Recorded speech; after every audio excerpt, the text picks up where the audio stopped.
busy that day. Yeah. Or you can go on Yeah. down by the That's why we took me once, and right after eating, wanted to go because there was a bunch of trucks lined up. Okay, Mayor, I got 6 on the button. Applications were out. Well, you're wrong because these clocks, which are the important clocks.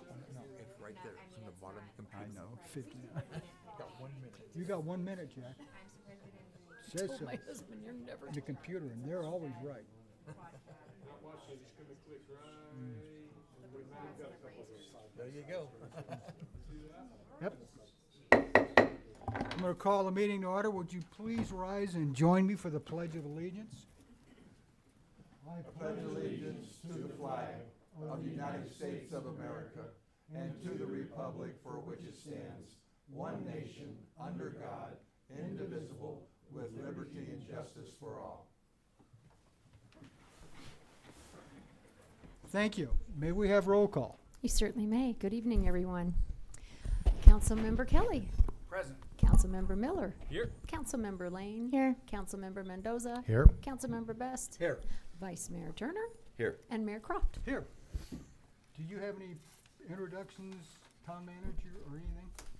Proclamations, No. presentations? Okay, we have none. We'll go on to call to the public. Call to the public is an opportunity for the public to address the council on any issue within the jurisdiction of the council that is not on the agenda. Public comment is encouraged. Individuals are limited to speak for 3 minutes. The total time for call to the public may be up to 30 minutes per meeting. Council action taken as a result of public comment will be limited to directing staff to study the matter, scheduling the matter for further consideration and decision at a later date, or responding to criticism. Do we have anyone that would like to speak at? Mr. Romley, would you please step forward? You have 3 seconds. And I know you'll never make it. Thank you, Mr. Mayor and Council. My name is Ron Romley. I'm with Yavapai Regional Transit, as well as being a citizen of Chino Valley. I brought today a letter of thank you from the Paulden Foundation that I wanted to read to the council. That I'm going to be coming back with all the numbers, and I've got a nice check for the town council for the entries into the pool, but I'm not doing that tonight. So I'd like to go ahead and proceed and read this letter to the town of Chino Valley, reference Paulden Plunge of 2018. On behalf of ourselves and our families of Paulden, we want to say thank you for your partnership in the Paulden Plunge 2018 program. We had a very successful year with over 400 rides to the aquatic center, providing hours of fun and recreations for Paulden children. We also are so grateful for your investment in the Paulden families. Partnering with you and Yavapai Regional Transit has certainly been beneficial for our community, and we hope to see a continued collaboration on this program. Thank you for being a good neighbor. We want to especially recognize and thank Councilman Mike Best for his volunteer service as a driver for this program. He is to be commended for his community service and is an asset to your community and council. And without doubt, Yavapai Regional Transit is an organization that the town of Chino Valley can be proud of. The compassion and care of Ron and Sherry Romley and their board is without measure, and anyone who works with them will find they are richer for the experience. Thank you for giving us the opportunity to serve with such a great team, and thank you again for your generosity and support. With sincere appreciation on behalf of your Paulden partners and neighbors, signed by Terry McPherson and Jane Anderson. So I want to thank you again. I will give you another report. I'm going to give this to Jamie tomorrow because I forgot to make a copy. So anyway, but thank you for all your support. The Paulden Plunge was a great success again this year. Right. So thank you very much. Thanks YRT for the things you're doing. Councilman Best, thank you very much for your volunteers and the things you do. We watched Mike pretty close when he was riding. I watch him pretty close here so he doesn't fall out of his chair. So. Okay. Any other? Call to the public. Anyone else? Okay, hearing none, we'll go to response to the public. Response to the public is an opportunity for the mayor to inform the public about how town officials address matters raised during call to the public at a previous meeting. Item A is request for council to reconsider a block wall for the J.C. Ranch development. And the response from the town is, we cannot change that at this point.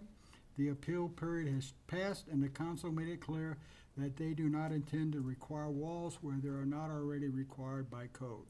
We're trying to move the road access as far away from your property as possible as to minimize disturbance, such as the main entrance to Windmill House. Any questions?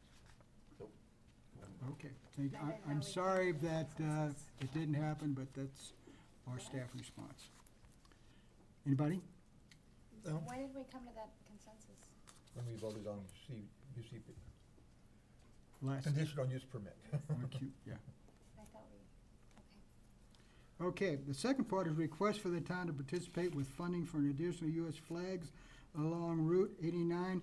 We will cover that later. We have an agenda item on the council agenda to deal with that specific issue. Current events and summaries and reports. This item is for information only. The mayor and council member or town manager may present a brief summary or report of current events or ask a staff member to provide the same. Presentation on information requested by the mayor and council will be made and questions answered. No action will be taken. Does anyone on the council have anything they want to speak about? Anyone on this side? Yes, sir. We had our monthly 50th anniversary party meeting on the first Wednesday of the month. We've moved ahead a little bit more. We now have a editor for our yearbook that we're making up. We had our first radio show yesterday, inviting everybody to come and participate, bring pictures, stories, and synopsis for interviews about our 50th anniversary. So anybody else that would like to come, we will meet again the 5th of September at the Community Center on 1 East at 6 p.m. Okay, thank you very much. Anyone else? Town manager, do you have anything from your staff? I have a couple items. I wanted to remind council that we have no study session this month because we will be at the League of Cities. All council members and I will be down there. I believe Andrew might be as well. No? Okay, for a few days maybe. And that we will have no council meeting on August 28th. So our next council meeting will be September 11th. So I want to make sure everybody knew that. I'm sorry I did not get the picture ready, but we had Representative or Congressman Paul Gosar was here a week ago Saturday and recognized Detective Amy Chamberlain for Officer of the Year. Chuck Wynn had nominated her. He did present her with a certificate, and I apologize. The afternoon got a little crazy. I didn't get the picture to Jamie in order to put it up, but it was very nice of him to show up on a Saturday and give that award. And several of the police officers and the mayor were there to accept that, so that was nice. And then Jamie was going to put up the anniversaries that we have right now. I'd like to recognize employees that have been here for a period of time. We have Glenna Hudson, Cody Johnson, Deborah Carell, Doris Moore, Vicki Nipper, Jeff Pizzi, Jim Chinost, Kenny Triboulet, and Dan Trout. So I just want to recognize our employees. And that breakfast is when? I don't have my calendar in front of me, but we've been having the anniversary breakfasts with the employees, and they've been very good. Let me see if I got a calendar here that works. And all council folks are invited if they want to come in and have breakfast with us, with anniversaries and staff, and that's in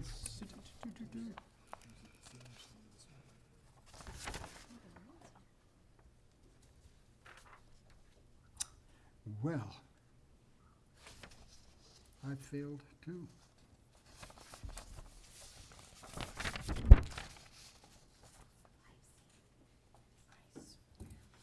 Okay, well, we'll get back to you with the information. Okay. I don't have it either. It's not on my calendar. Okay. Anyone else? Let's talk about a presentation of Enterprise Document Management RFP Selection Vendor Databank MX. Mr. Guest, dazzle us, because I read the whole thing and I was really confused. Please straighten me out. Well, good evening, Mayor, Council. Thank you for the opportunity to come and speak to you a little bit about this enterprise document management system. All right, so if you recall, we put into action the town's first technology plan back in January 23rd, 2018. And as you're aware, within the plan, there was a list of initiatives that we as a town were going to pursue. One of the first major initiatives was a town-wide document management system. This is a system that is critically important as a first step for a local municipality to digitize the volumes of paper and information and records that are so critical to any local municipality's operation. Now, the reason why this initiative is first and critically important is that when you consider almost anything that the town does in serving the public internally or externally, there's typically created some form of document information. So much of this information must be retained in accordance with state and federal laws and regulations. The problem is that as we amass such volumes of information, it becomes increasingly difficult to maintain the order that will allow us to quickly find that information at a later date, retrieve it, and get it to the places we need. Now this complication, along with the increases in demands in the form of public records requests, contracts, and just day-to-day staff time limitations, makes it a need for an electronic document management system just critically important. So to fulfill this need, for the town, it was necessary to complete an RFP process as the cost exceeded the procurement code requirements. This was an extensive and time-consuming RFP process due to the complexity of writing the RFP. It took into consideration all the features and the functions and everything that goes into such a system. An RFP was posted on February 10th, 2018 and closed on March 22nd. And we had a total of 10 bids and on the project, 9 of which were complete and valid submissions. MIS did an exhaustive comparison based on a list of like 50 plus comparative factors that allowed for the selection of 4 finalist vendors. Now these four were asked to do an in-depth demonstration for the technology committee, who was formed in accordance with the technology plan, of 12 staff members. After the demonstration, the technology committee unanimously selected DataBank MX's proposal for on-base document management system, which was viewed as kind of a best fit for the town based upon its ease of use. So with the completion of the RFP, the selection process, we will now begin the process of planning for the implementation of the system within the town's IT environment. We need to remember that this type of system will take some time to deploy. Likely it'll take a good 2, if not 3 years to properly import everything that we have now and to get the system customized to our needs. Additionally, since the system is so central and core, we want to be slow and methodical about how we go about this process so things don't get overlooked in the process. So within the first year, we're looking to do about 3 to 4 departments that will be rolled out and ensure successes within those departments before we go down the road and start moving into the others. So now that the staff has reviewed and made its recommendation, we wanted y'all, council, to gain an idea of how the technology can help the town operations. So today, DataBank is on the phone with us, and they have a demonstration they're going to do, and it's a short demonstration. It's intended to give you a high-level overview. The demonstrations we received were an hour and a half long. So just realize this is really condensed. So, just wanted to kind of let you know that we have them here. Who is presenting today? I didn't get his name. Oh, hi, Spencer. This is Tracy Flores. John Dunn will be presenting. Okay, that's right. Today. Okay, so I wasn't sure. John Dunn will be presenting, and Tracy is the sales rep we've been working with. So I will turn it over to DataBank to go ahead and take over and do the demonstration. Go ahead, Great, guys. thank you. So good evening, everyone. Good evening, Town Council, and thank you for allowing us this opportunity to give you a brief overview and, like Spencer said, a demo of kind of the functionality that we think would be really beneficial for the Town Council. Spencer, you did a great job with that high-level overview. So again, thank you. A little about DataBank. So I myself am the client relationship manager. John Dunn is the solutions architect. We have been around for, since about 1991. We're a nationwide company. We have over 3,500 customers. We are SOC 2 compliant because we also have conversion services on site where we take documents and convert them digitally as well. And we are, in fact, Highland, who is the owner of OnBase, their #1 partner. John, do you want to go to the next slide?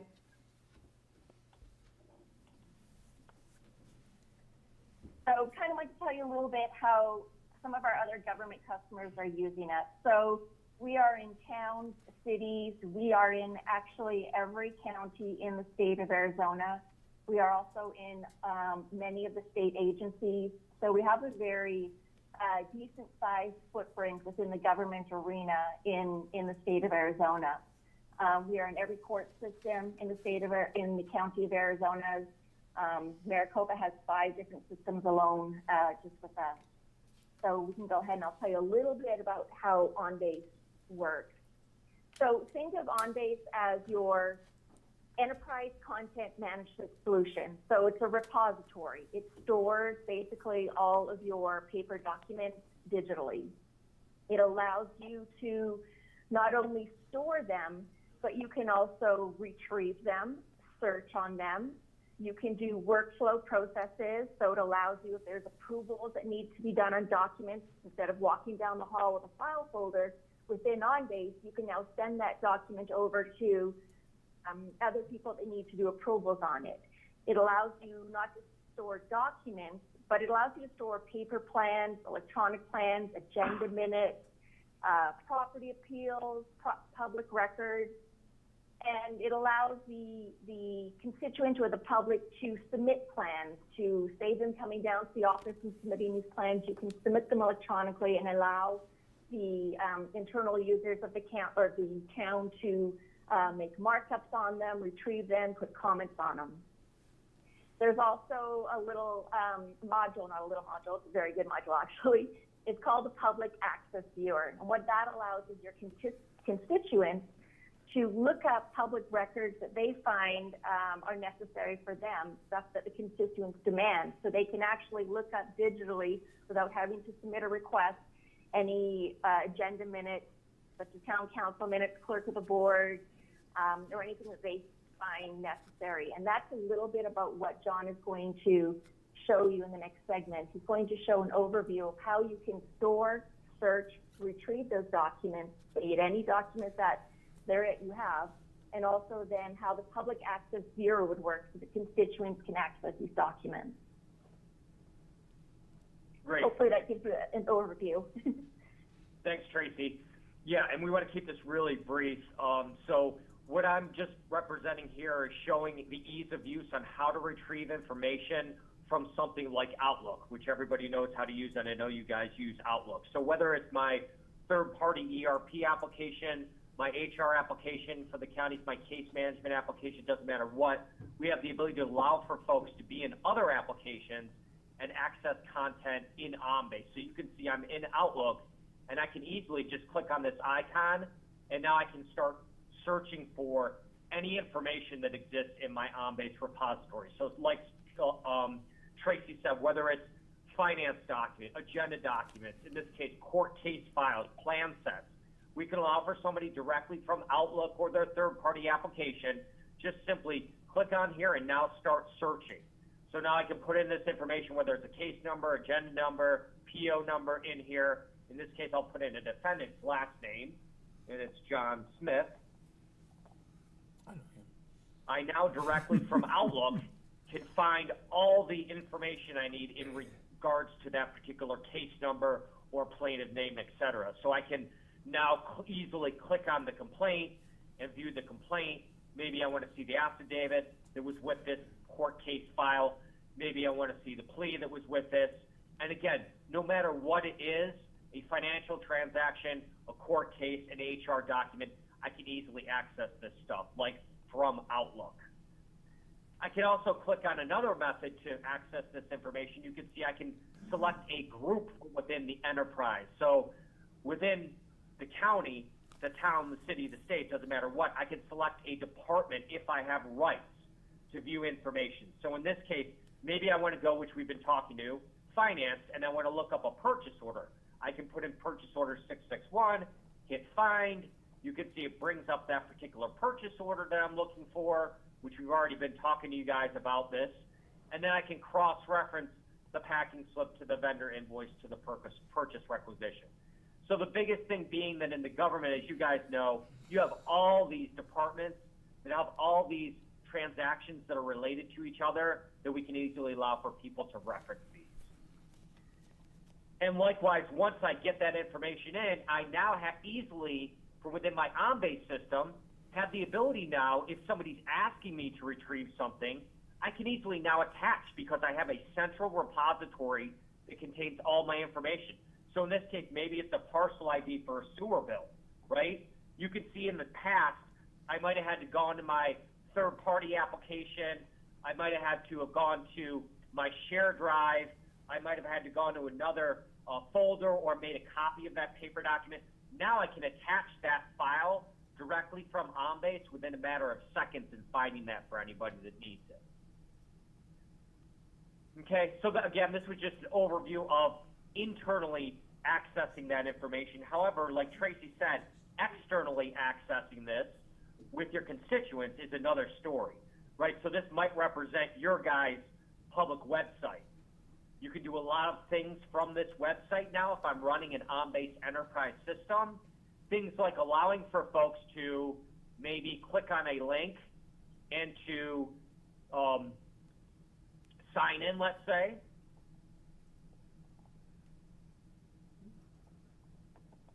And maybe they want to create a permit, right, or select a plan set and add a particular project. You can see we can bring open these electronic forms that let them create a plan review project set. Or maybe we have a link down here where they can click on and create a public records form. Same thing, I'll spare you guys clicking on that, where they fill out a public records request. We can allow for them to fill out these electronic forms and post these from within our website. Maybe they want to access particular agendas, right, online. They have the ability to access meetings and agendas. Maybe we can allow for the public to do a basic search for documents from here. You can see we can click on a link, and now someone can select a document type, maybe a case number. They can hit search, find the documents they need, as opposed to, right, you guys, calling in, waiting for somebody. Somebody goes to the file folder, somebody makes copies for the constituent, they find other documents, they clear whether or not they can send them to them, maybe they have to redact them. Here we can just allow for constituents to access that information, again, if they have rights to access that information. So we can allow for searching from within here, or maybe even to the case where we have a GIS application, either internally or externally in some cases, where we can have some folks actually go into your GIS application, right, where they're selecting a particular parcel, clicking on that particular parcel, and they would not see this, you guys. It would automatically log them in. But you can see from the GIS application, if we're selecting on a particular parcel, in this case, let me go over here, you can see we can display the associated document set in OnBase directly from a GIS application. So we can access that building permit right from our GIS application. Maybe we want to attach documents while we're in our GIS application. We can do so through our OnBase GIS integration. And that's a basic demo for you guys.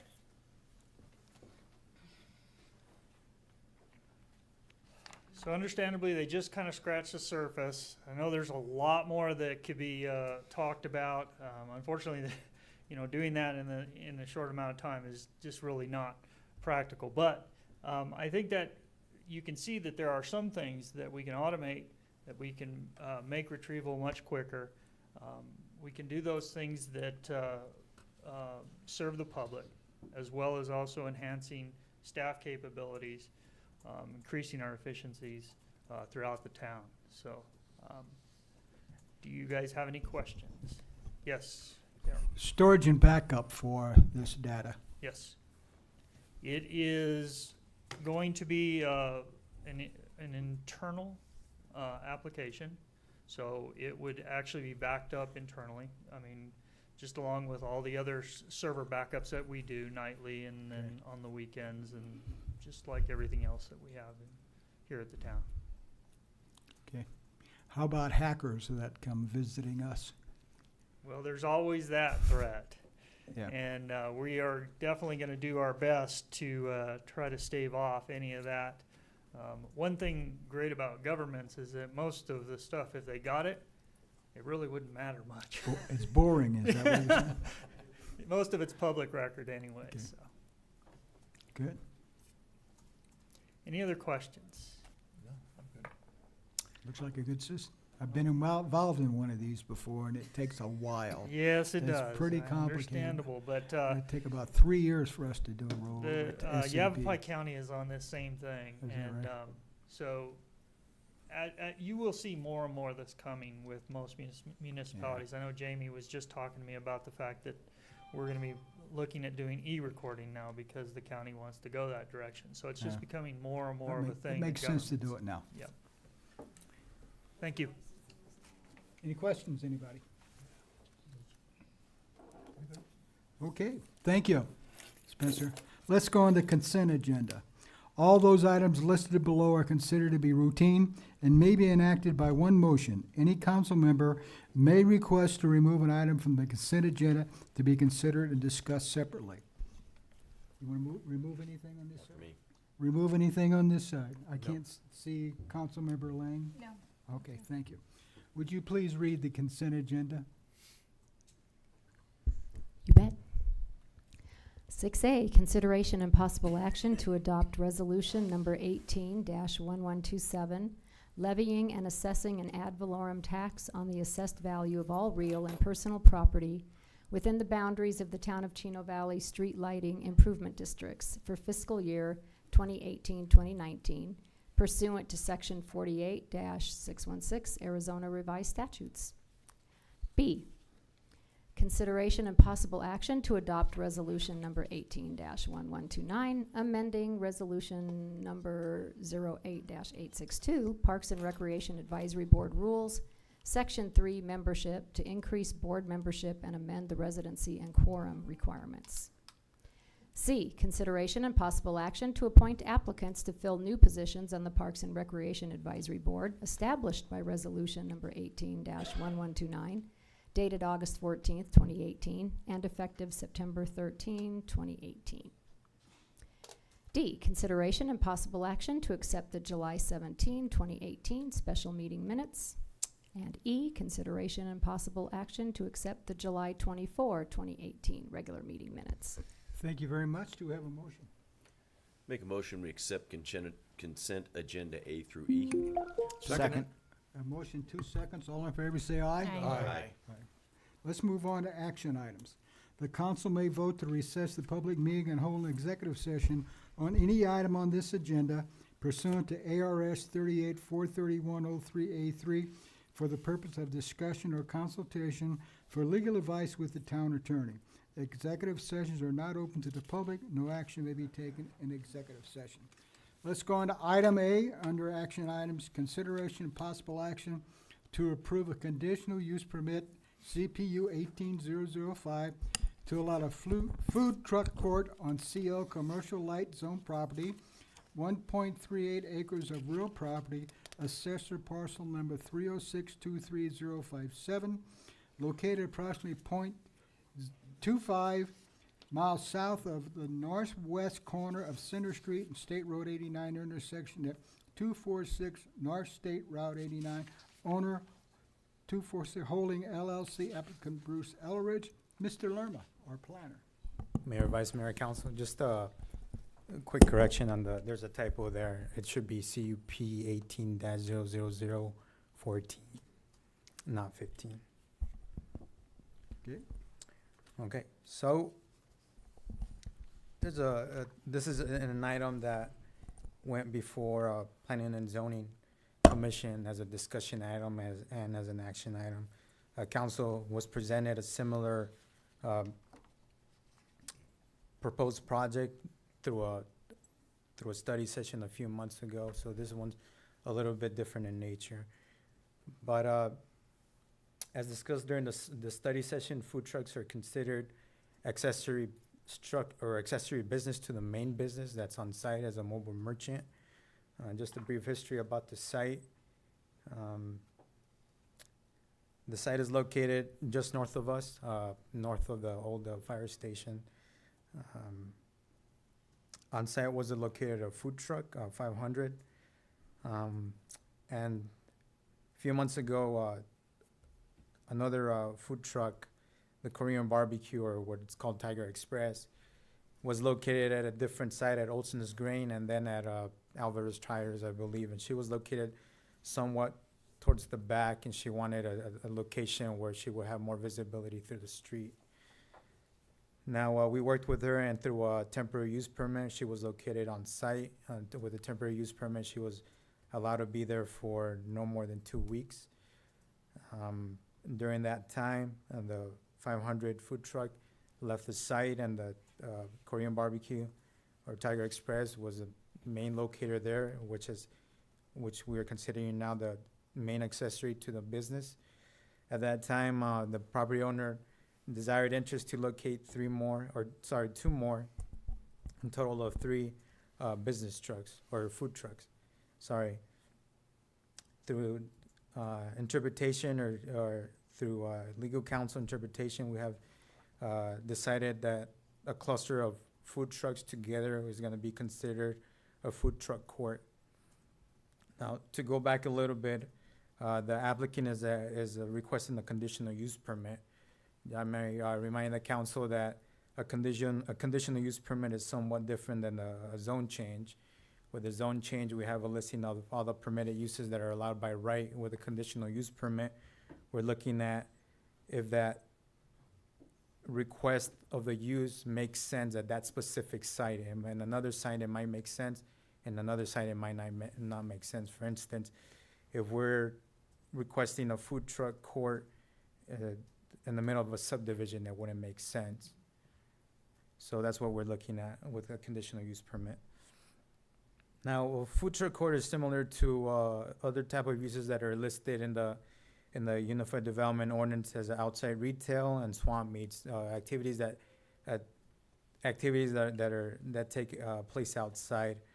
Somewhat similar is also a food truck court. When you're at the mall, there's a centralized place where patrons have options of different varieties of foods. So as you see here in these pictures, the interaction, it usually takes place outside where the patron comes, or is their food. They take their food, they either eat it on site, or they take it somewhere else. So the advantages of a food truck court is that they provide a central hub or a hub of activity. Some might say that clustering these food trucks together might, generate somewhat of a competitive nature, but we define them as a hub of activity that are associated with people that come to a centralized place to buy different options of foods. They're considered small businesses. A food truck might come on site, test out the waters. If business isn't good, they might move somewhere else. So the food truck courts or the food trucks aren't clearly defined, or they're not defined at all in the UDO, but usually there's with a food truck court, there's ideally some characteristics that define what is a food truck court. As we see here, they have designated bathrooms that are located on site. There's an designated parking area for the patrons that come, and the food trucks are centralized in the central location with picnic tables and furniture.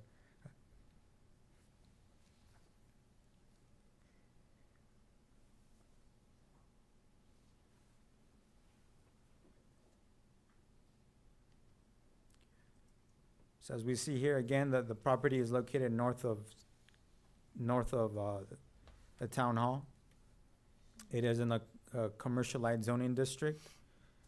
And through interpretation, again, of the zoning administrator and through legal counsel, food truck should have a conditional use permit if we're clustering these food trucks together. So here's a site plan that staff helped the applicant create. As you see here on the dashed lines, we went on site several times to inspect the site to see if it will make sense in this area, and staff has believed that this specific site does make sense. We have two buildings. One of them is a tax place, and the other one is a retail. They have adequate parking for both businesses, and if we had up to 3 food trucks, there's adequate parking for that at any time of the day.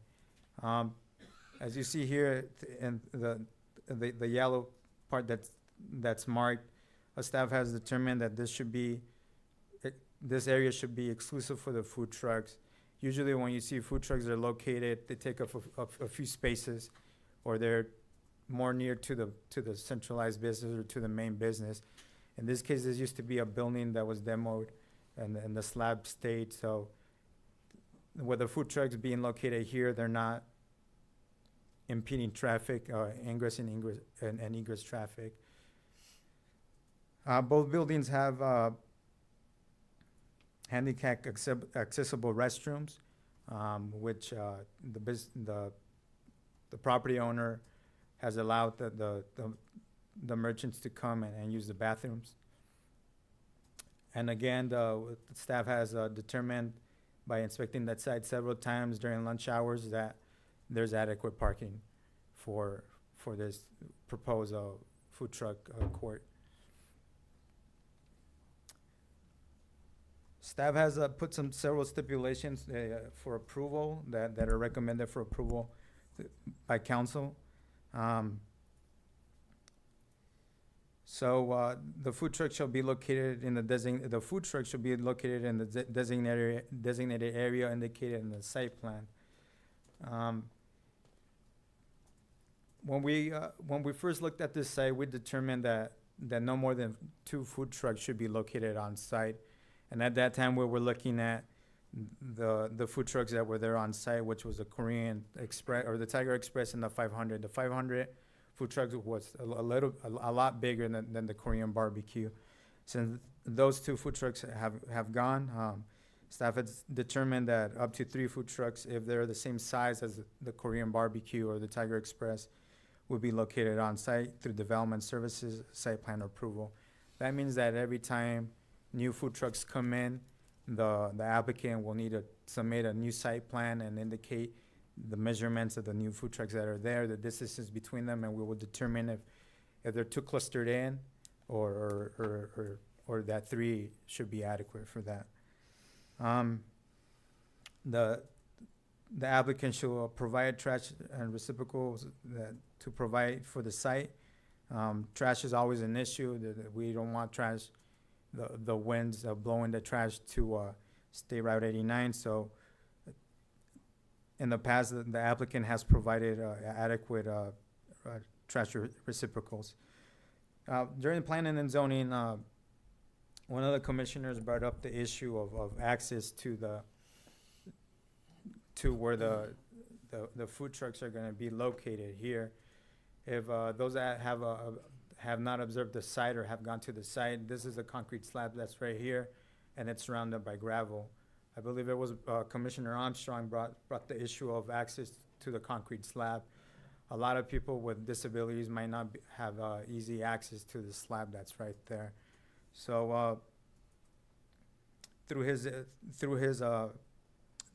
concerns that he brought up, we put another stipulation that paved access should be provided between the parking area and the food trucks. And we're not asking him to completely pave this right here, just a walkway that will be approved through development services or through the building inspectors to be clear. The applicant is here. If the council or mayor have any questions for him or for myself. Annie? No, thank you. Go ahead.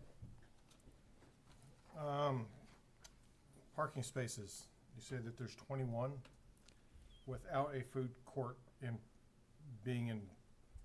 going on. It looks like these businesses are occupying all but 8. So I kind of see claiming that you have 21 parking spaces is available for the food trucks would not be too accurate. Is there any requirement for ADOT approval for access for something like this, being a new business, as far as, being on highway frontage like that? Right.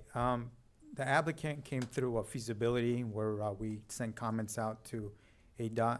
ADOT did not return any comments. They didn't have any issues with a proposed food truck being on site. As far as parking, we don't have parking calculations for a food truck court. I believe that the second business right now is vacant. The main business, the tax place, usually receives a customer at a time. As we said, we visited the site several times, and by our calculations, parking is not going to be an issue. At one time, he might have one food truck. At one time, he might not have any food trucks. At one time, he might have 3 food trucks.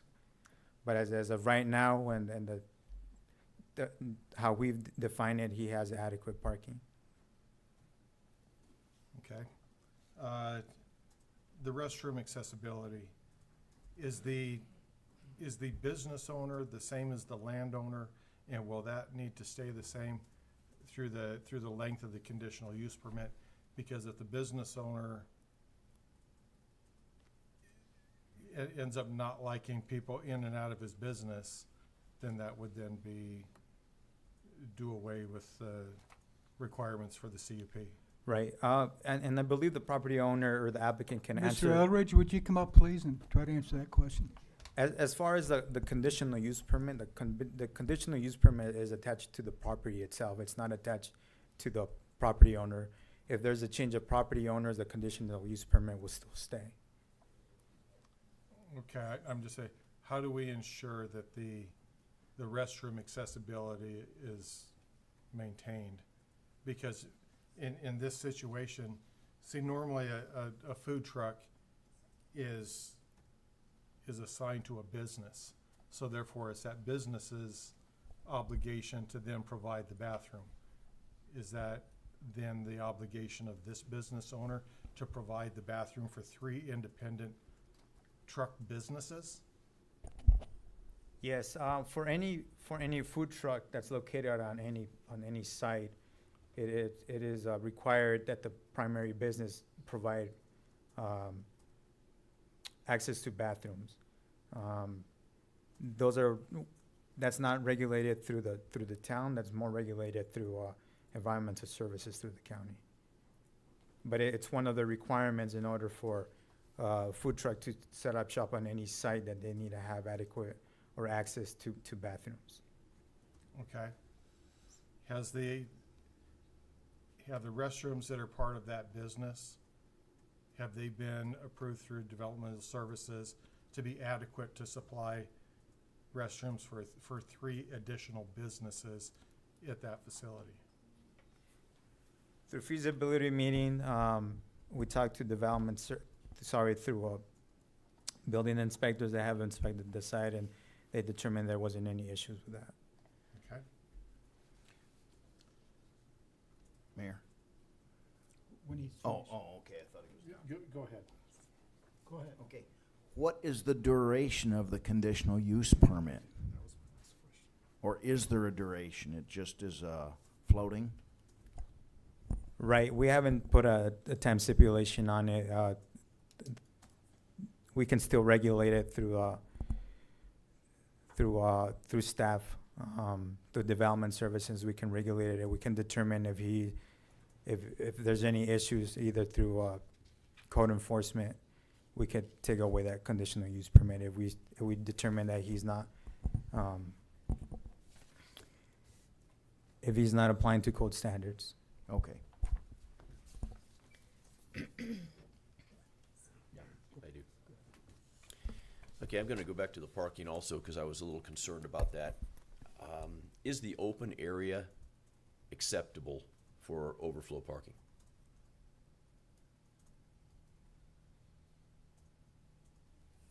Open space over here? Yeah, the open space, yes, to the north. If we determine that it's not gonna cause any issues as far as interior circulation, it could be for temporary use. Okay, so if the parking spaces that are on the blacktop are full, it's acceptable for vehicles to park over in that other area? Right, that will be determined through development services through site approval again.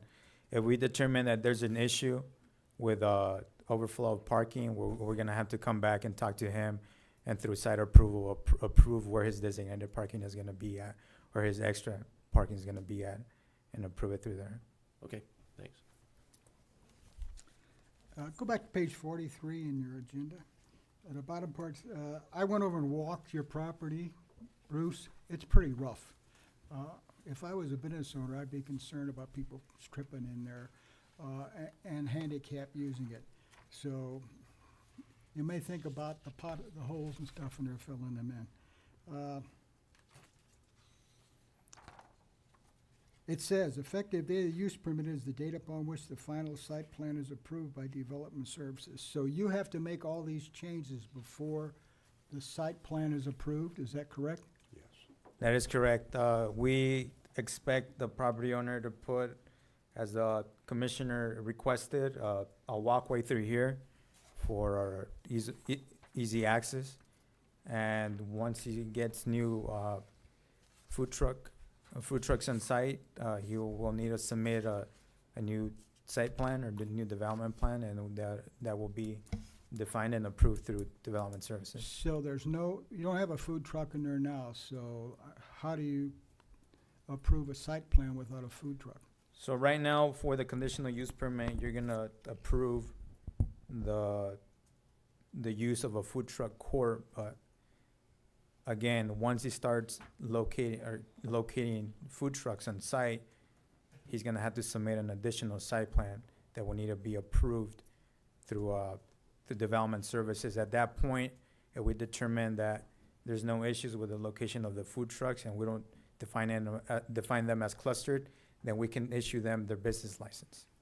Any health consideration to the food trucks part of the county, is that correct? Exactly. It's not our responsibility. That's correct. Okay. I want you to make sure that all this is done before we give a conditional use permit. Okay? Yes, sir. I believe that there was a clarification on public parking places and the requirements for surfaces. I know Jason isn't here. I don't know if our Public Works Director can possibly re-clarify that.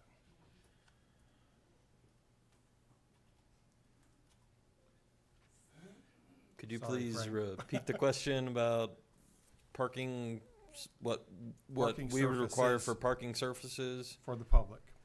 Typically per code, for say a new business coming in, if there's a new structure involved, we would require all vehicular access areas, maneuvering areas to be paved. If there's no new structure going in, that's typically dust-free surface, so to speak, and I would use Phoenix's definition of that, of gravel-type surface with the top 2 inches being particle size between 1/4 inch and 3/4 inch is a dust-free surface, or some stabilized type surface that they could submit on a case-by-case basis. Okay, so being that this whole food truck is a issue, is a new item, are then food trucks being set up here? Are they then a structure, or how are they looked at? I don't know that that's my call. So they're an accessory business to the primary business, I think is how they're defined, right, Alex? So they'd be the same as someone setting up, like some of those examples you showed earlier, craft fair or something like that, or say the farmer's market, I think would be a similar type situation. swap meet, be probably under the same sort of regulations of those, would be my guess. Okay, other than we're not talking about a twice-a-year event, we're like, this is now gonna be a full-time business there, it's not otherwise you would get an event permit versus a conditional use permit. Okay. Man, Yes, ma'am. I love food trucks. Loved 5,000 when they were there. Sad to see them leave. I would like to see 1 year put on this to see how it goes. Okay. I'd like to see what? 1 year limit on this CUP. Oh. Have to come back again after 1 year. Now, Frank, according to the improved surface for parking, gravel can be accepted, is that not correct? From my understanding of reading the code, depending on the situation, Yes or no? it depends. No, I just I'm thought an if engineer, it was so an it approved depends. like 3/4 rock that was compacted and Yeah. whatever, then that can be Yeah, but can be accepted versus in lieu of paving or concrete. yes, if there's no new structure going up, which in my opinion, a structure would be a permanent building type structure that requires a building permit. Okay, thank you. But I think But that now still I'm is. really oh, confused. Sorry. Parking lot. Mr. Eldridge, you have grass over on that side, is that what it is? Oh, where the open space is? Yeah. Yeah, that's just grass over there. It's just That's- that's grass. all it is to it. Is it allowed to park vehicles on the grass? Absolutely, I don't have any issues with that. Well, it's up there. Yeah. Tell me, is he allowed to park vehicles on grass? I mean, I think what staff is trying to say is we don't believe that there will be a need from the research that's been done for vehicles to park in that area. But if that need starts arising as the site plans are reviewed with new trucks coming in, if they do, we would look at that through the staff review process and make appropriate requirements of parking surfaces at that time, if the need arises, or else not allow the additional truck in there. If they, does that make sense? As a business person, hell no, but Okay. this is the town that has requirements, but if that's Well, what's required, I that's what required. I think let me rephrase it. According to our research, we don't think that the additional overflow parking will be needed, and Okay. that's that- staff's Does that opinion. answer everybody's questions? Yeah, I and believe the one clarification in what you said, the rock stone size from 3/8 to 3/4, and to do with the prevention of dust, is that kind of what you said, or? That's correct. That was the question. If parking is needed above and beyond what the paved area is, that would be the requirement, but I don't think staff anticipates that at this time, is the research we've conducted. Okay, enough of that. Okay, So just one word, so as long as, and all I was getting at, as long as the business owner knows that could be coming. You know, if this is a successful food court, That could and be. there's 3 food trucks in there, I think it would be coming. So as long as the business owner knows what's gonna be expected of them, the dust-free surface that may be coming down the pipe, then it's all good. Gotcha. I understand that. Can I address that? Sure. Okay. I guess it's the mouse here. Okay. Right along here, we already have dust-free gravel that covers almost 3/4 of that area. I just have to finish about 15 feet of it right here. Right in this area right here, this is also dust-free gravel that meets the requirements. So there's actually additional parking in this spot. This is busted up concrete will be gone, and we'll finish that. So there's additional parking all along this edge on this right here. So I feel that there's plenty of additional space to allow for. And if it gets that big, okay, well, I have to address that at that point. So you'll I be in would- the bucks. And you That's can do right. it. And I would like to adjust the 1-year limit. There's a significant expense that's gone into this, and I would be very disappointed to get just a 1-year conditional use permit. You know, if you get in there and operates well and it's not a problem, Yeah. the 1-year thing, the rollover is probably pretty easy, but this is brand new for us. Okay. This is the first time we're doing it. I think we're a little for right now. Okay. And if, that's it- just and if true- it's a huge success and everything works great, then Yeah. we'll be able to do And that's just more. pretty, you know, looking at recapture my capital outlay. Yeah, I can And only understand. being able to do it for a year. The town's actually requiring, they don't always honor it, requiring the food courts themselves to have a year's lease. Okay, so, Yeah. so if you do this a conditional, and I move somebody in here in 3 months, then I can't meet the town's requirement to have them a year's lease because I'm already 3 months into a 1-year conditional permit. So it's kind of a conflict there from Sure. your own P&C developments, the development requirements, because that's what they were asking for all my food courts in there, was to have a year's agreement, okay, so, which I had to give them a lease. I was under the impression that they were only there for 2 weeks at a time. Was I incorrect on that? Go ahead. Do you know about the business license? That was when he located a second one, because the code doesn't clearly define a food court. Through zoning interpretation, we determined that if he was going to locate a second one, that it will be through a temporary permit. A temporary permit has a lifespan of 2 weeks. Why not just have a review of it and without an end date? Like, if you want to review it in a year, that's fine, but not with that it dies in a year.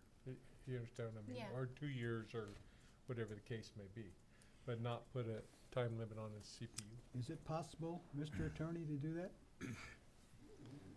Mr. Mayor, members of the council, the code allows you to put time conditions on it, whatever those time conditions are. If you want to have it be reviewed at that period of time, that essentially is saying that if you review it at that period of time and you don't like what you see, you're going to revoke it. So it's similar to a 1-year term on it as well, but you're not really limited. The language is pretty wide open. Okay, thank you.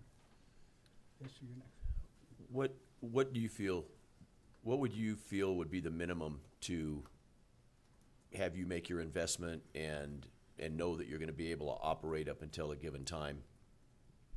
Yeah, I like to see 2 years on it, that way, because it's gonna take a while to get some more food courts in there, and I wanna see how it works too, okay? You know, if this becomes a hassle, you know, then I'm gonna say, no, I don't want the food courts out there, okay? Right. And also, one of the, I think it was, Mike, you had a question about the restrooms. There's actually 4 handicap restrooms, 2 in each of those buildings. The smaller building actually can be, the way it's designed, it does not affect the rest of the businesses that are in there, so that there would be access to those restrooms. Where I was handling it when they had the food courts in there, I would actually give each of the food court people a key that allowed them to open up that door, use the restroom, and then they would lock it back up. So there is plenty, there's 4 handicap restrooms, 2 in each building, so there is plenty of restroom activity. And they don't do any dumping, they don't do any of that type of stuff, that's not allowed there, okay? So they have to go to a commissary to prepare their food, to empty their holding tanks, there's a whole, and that's all county health stuff, that's not you guys, so. Yeah.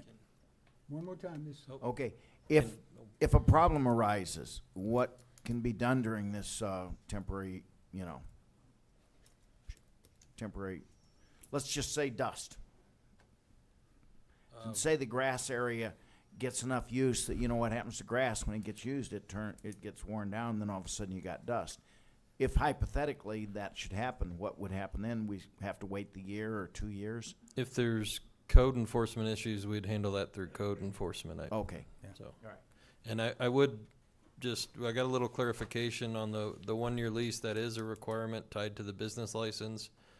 And it also requires in that lease that they have access to the bathrooms. So that's how the departments are handling that. So he was right that as of now, we were requiring a 1-year lease for those businesses. Anything on this side? I think we've killed the thing. So, is 2 years CPU temporary for 2 years with that? I'd be good with that. Okay. Is that 2 years? Well, Yeah, okay. I'd be okay. That give me a chance to see if it's gonna work too. I mean, this is all new for me Okay, also. well, this is new to us too, so we need your help to make this work. So, anything else? I would have liked to see more homework done on this and brought in other examples from cities that actually do have a food court designation. So I'm also good with the 2-year, and if it looks like it's gonna pan out, then I think we probably should look at creating an actual food court zoning. I think we need to do so that. we In the period of actually, time, we need to do that. Really, yeah. really spell it out, so Yeah. that this will be a good trial for the let's- town. Bruce can help us with that too, as he goes through. I think we need his cooperation. Okay, what I'm looking at, and then we'll discuss it, is a temporary 2-year CUP from the date that Development Services approves these changes that they're asking for. Does that make sense? Yeah, but it won't really be a temporary, it's just a CUP for 2 years. 2-year CUP. And Bruce, please do something with your concrete. It scares me to walk through that thing. Yeah, I don't want to see somebody fall in there and you bite the dust with that, okay? Is that a motion? We can make one. Okay. Okay, so make a motion to approve a conditional use permit, CUP 18-005 for assessor's parcel number 306-23-057, located at 246 North State Route 89, to allow a food truck court on a CL zoned district, subject to conditions recommended by staff and the Planning and Zoning Commission, and add that this will be a 2-year CUP that will be reviewed at that time. I'll second it. All in favor, say aye. Aye. Opposed, nay. Motion carries. Okay, let's go on to B. Consideration of possible action to approve the A-Team Electrical Services Incorporated bid to install lights on the ball field located at the southeast corner of the Recreation Center complex. That's been pulled. Mr. Duffy, I know it's been pulled.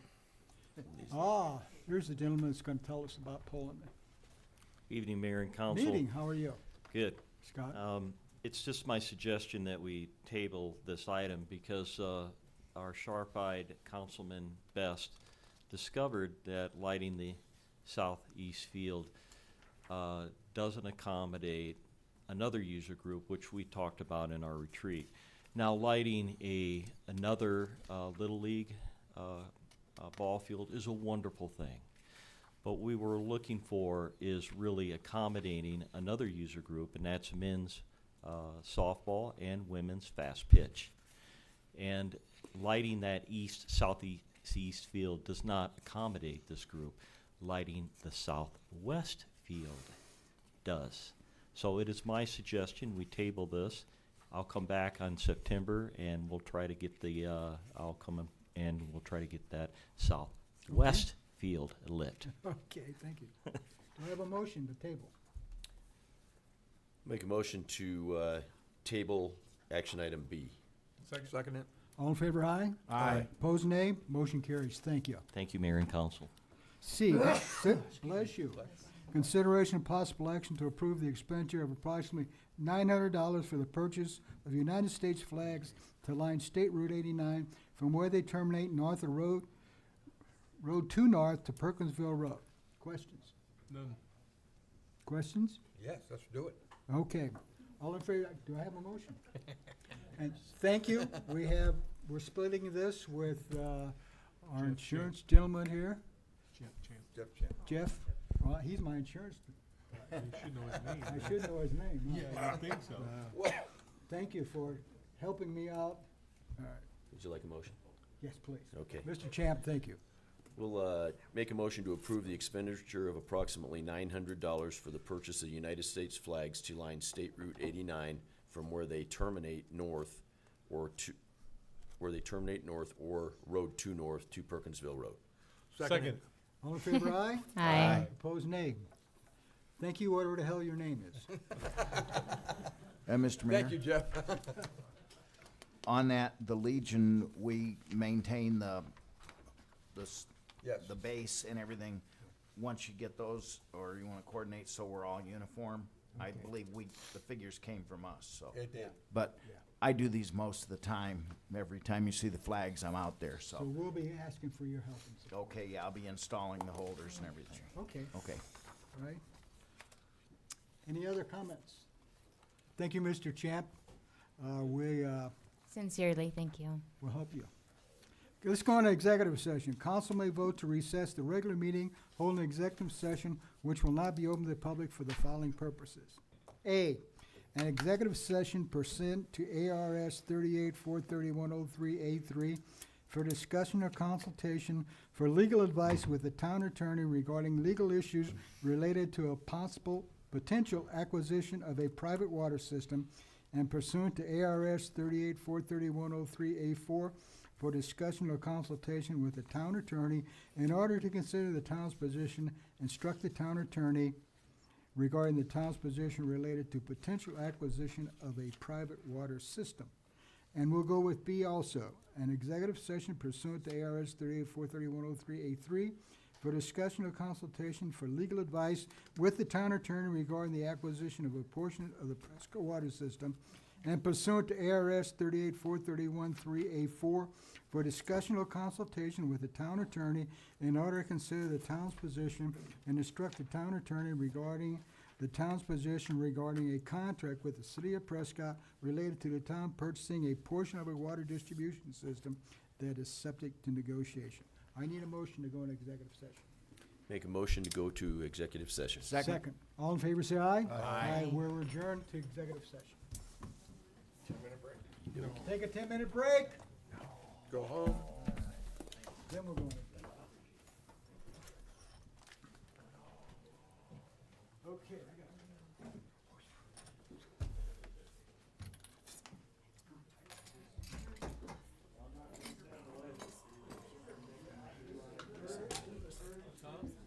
See if we can get back on. I'll holler at Kathy right now. We have nothing. We have Made a nothing. decision and we're ready. Kathy, we're back. Are you there?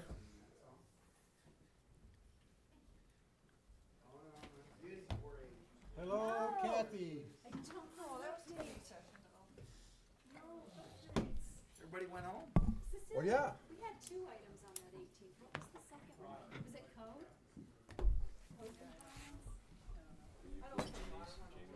I'm ready. Okay. Lonnie's not ready. Let's see. Corey's Is MIA. Kathy ready? Is she back on? I think she. We just got the word, she's good. Okay. Before you leave, I need to talk to you.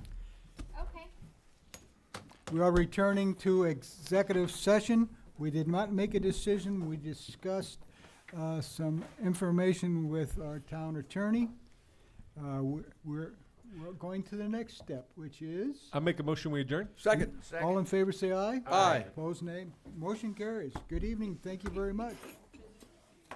It was fun. Always. Yes, good sir.